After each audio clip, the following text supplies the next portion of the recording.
Welcome back in our program जी। Doctor साहब साडी अगली ईमेल आई है वीर मेघराज सिंह जी दी। ये लिखते हैं सत्कारयोग डॉक्टर अमरजीत सिंह जी, वाहिगुरू जी का खालसा वाहिगुरू जी की फतेह।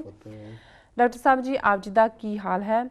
आप जी नूं पता ही है मैं 1997 तो पहला हिंदू सी और डॉक्टर साहब जी आप जी ने मेरी ईमेल अपने प्रोग्राम में शामिल की, उस लिए आप जी का बहुत धन्यवाद जी। डॉक्टर साहब जी ने जिक्र किया सी कि मैं पहला सिख इतिहास पढ़िया होवेगा तो मैं सिख धर्म में आया। डॉक्टर साहब जी सच्ची गल यह है कि मैं पैसों के लालच कारण सिक्खी विच आया। डॉक्टर साहब मेरे अंदर पैसे का लालच इस करके आया क्योंकि साडे इलाके के जिन्ने भी बंदे हिंदू तो सिख बने सारे ही पैसे के लालच करके सिख बने। डॉक्टर साहब इन्हां हिंदू तो सिख बने सिखां नूं सतगुरु जी ने अपनी गलवकड़ी विच लैके इन्हां नूं किसी नूं कीर्तन की दात और किसी नूं कथा की दात ते किसी नूं तबले की दात और इस दे नाल पैसे भी इन्ने दिते ते नाल घर-बार भी दिता। पर डॉक्टर साहब पैसे के मोह विच आके सिखी तो कोहां दूर निकल गए और इसका नतीजा हिंदू तो सिख बनना निकलिया। डॉक्टर साहब जी भावें इस गल नाल मेरे कई वीर नाराज भी होणगे पर मैं सच लिखण विच कोई संकोच नहीं किया। डॉक्टर साहब जी मैं ये सच्चाई लिखनी तुहाडे कोलों ही सीखी है। डॉक्टर साहब मेरा जन्म 1970 विच एक दलित परिवार विच होया। मेरे 3 भरा ते 2 भैणां ने और एक मेरे तो छोटा है। डॉक्टर साहब जी 1977 तो 1997 तक जिंदगी का सफ़र बहुत ही दुखदाई सी, जिस विच गरीबी भुखमरी बेपत्ती और बहुत सारे दुखों का सामना करना पिया। डॉक्टर साहब जी मैं तो सिखां नूं पागल समझदा सी, ये किस तरह सिख अपने नाम नाल खालसा लाउंदे ने।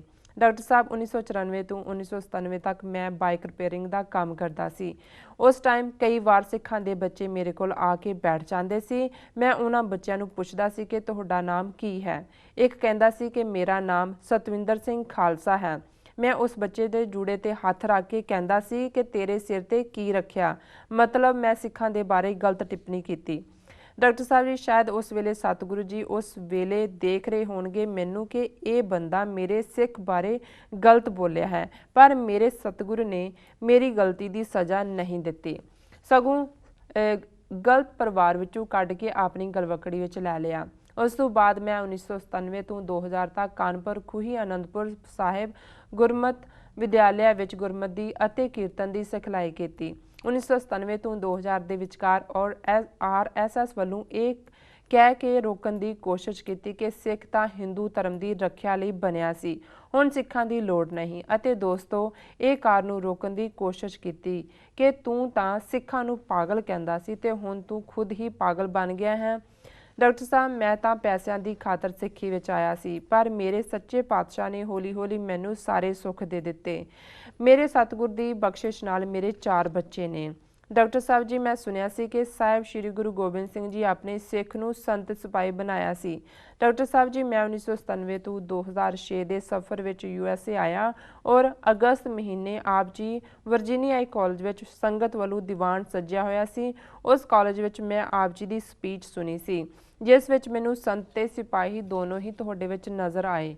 मैं तुहाडे कोल बैठ के लंगर भी छकिया सी और तुहाडी तारीफ भी कीती सी। उस तो बाद 2013 विच एक वीडियो फेसबुक ते देखी जिस विच आप जी बारे डाबर आमले नूं जवाब दिता सी। उस तो बाद सच्चो सच प्रोग्राम मेरी खुराक बन गया।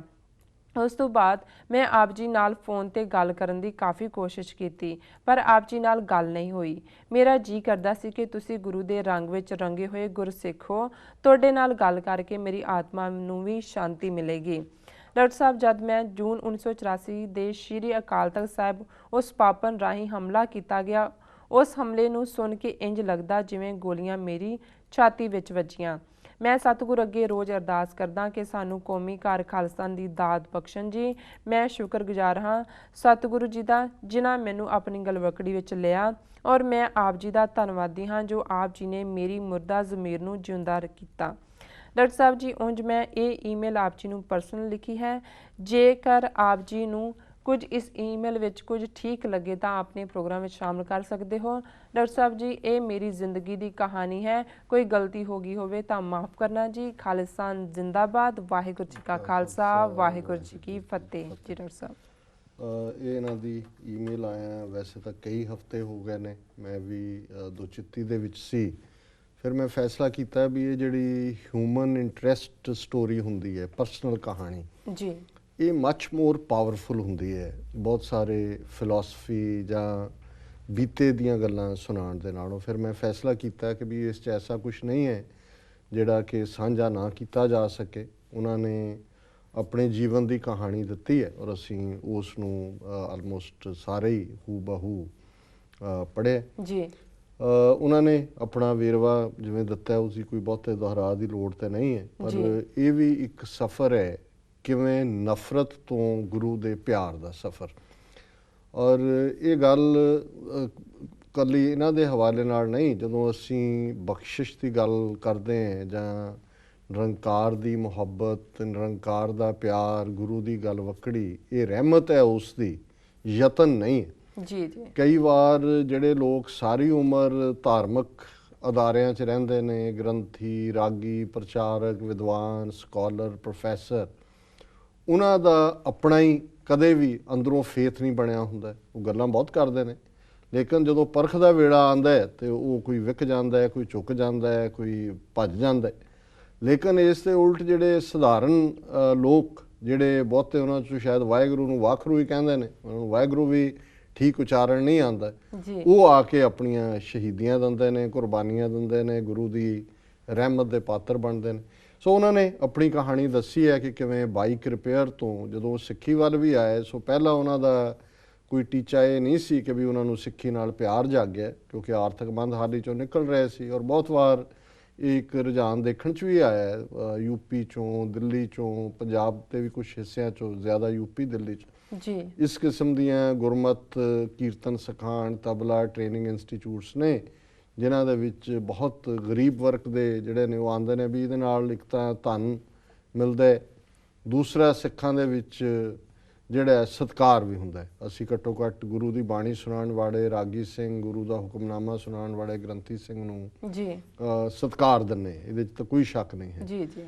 ਸੋ ਉਹ ਜਿਹੜਾ ਉਹਨਾਂ ਦੇ ਲਈ ਇਹ ਵੱਖਰੀ ਗੱਲ ਹੈ ਜਿਵੇਂ ਉਹਨਾਂ ਨੇ ਕਿਹਾ। ਔਰ ਜਿੰਨਾ ਕੁ ਮੈਨੂੰ ਵੀ ਥੋੜ੍ਹਾ ਬਹੁਤ ਗਿਆਨ ਹੈ ਵੀ ਬਹੁਤ ਸਾਰੇ ਜਿਹੜੇ ਨੇ ਉਹ ਮਾਇਆ ਦੇ ਖੱਟੂ ਹੀ ਬਣਦੇ ਨੇ ਔਰ ਮਾਇਆ ਦੇ ਖੱਟੂ ਹੀ ਰਹਿੰਦੇ ਨੇ।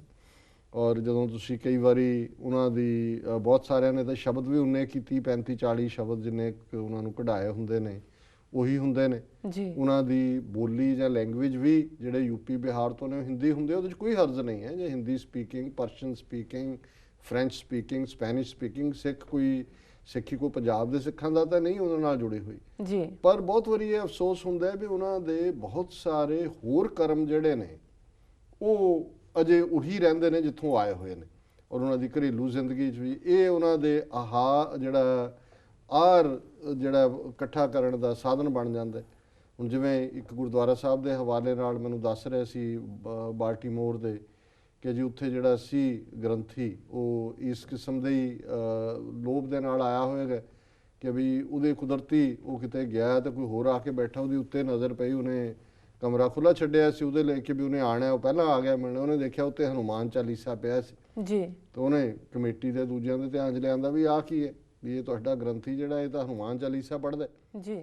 ਸੋ ਕਹਿਣ ਦਾ ਮਤਲਬ ਇਹ ਹੈ ਵੀ ਕਈ ਵਾਰ ਇਸ ਕਿਸਮ ਦਾ ਵੀ ਹੁੰਦਾ। ਪਰ ਜਿਵੇਂ ਵੀਰ ਮੇਘਰਾਜ ਸਿੰਘ ਸੱਚਮੁੱਚ ਹੀ ਗੁਰੂ ਦੇ ਪਿਆਰ 'ਚ ਆਏ ਔਰ ਗੁਰੂ ਨੇ ਉਹਨਾਂ ਨੂੰ ਇਸ ਪਾਸੇ ਲਾਇਆ।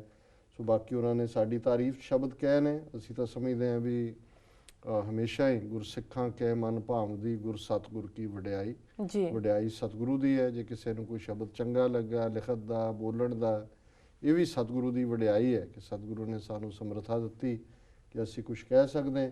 ਔਰ ਬਾਕੀ ਉਹਨਾਂ ਨੇ ਅਖੀਰ ਦੇ ਵਿੱਚ ਆਪਣਾ ਕਿਵੇਂ ਉਹ ਮਹਿਸੂਸ ਕਰਦੇ ਨੇ। ਜੂਨ 84 ਉਹਨਾਂ ਨੂੰ ਇਵੇਂ ਲੱਗਦਾ ਜਿਵੇਂ ਗੋਲੀਆਂ ਉਹਨਾਂ ਦੀ ਛਾਤੀ 'ਚ ਵੱਜਦੀਆਂ ਨੇ ਔਰ ਖਾਲਿਸਤਾਨ ਜ਼ਿੰਦਾਬਾਦ ਦੇ ਨਾਲ ਉਹਨਾਂ ਨੇ ਕਨਕਲੂਡ ਕੀਤਾ। ਸੋ ਇੱਕ ਦਿਲਚਸਪ ਕਹਾਣੀ ਹੈ, ਸੱਚੀ ਕਹਾਣੀ ਹੈ। ਔਰ ਅਸੀਂ ਤਾਂ ਇਹੀ ਅਰਦਾਸ ਕਰ ਸਕਦੇ ਹਾਂ ਗੁਰੂ ਚਰਨਾਂ 'ਚ ਕਿ ਜਿਹੜਾ ਮੇਘਰਾਜ ਸਿੰਘ ਜੀ ਦਾ ਫੇਥ ਹੈ ਗੁਰੂ 'ਤੇ ਇਵੇਂ ਹੀ ਬਣਿਆ ਰਹੇ।